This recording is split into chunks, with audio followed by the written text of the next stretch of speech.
Yang nanapugoy pangutana dam ba. Unsay mas storya nimo nang mga bana nga dili mo remit og kwarta nya. Pag makitag chicks dari tra ba kayo? Oh.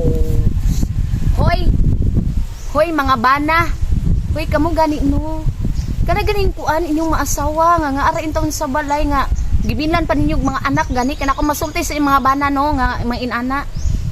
Palahubog kaayo yung mga adarit kaayo nya di payud mo rimit no. Di payud kasagaran anak kanang mga palahubog kay nga mga bana nya di mo rimit mga adarit kay nang dagko. Nya magpadarit adarit nya mura biyag sus Ginoo ko ang mga dagwan ni maho na lag. Hoy mga bana, paningkamot mo hatag sa inyong asawa. Oy kiluoy kay inyong mga asawa sa balay ba? Luoy kaayo kung kamo kay ibilin dito ano. Laliman lang mong budget no, nya siguro mag-inom-inom yung mga adarit pang pagwapahan ninyong asawa tagaig.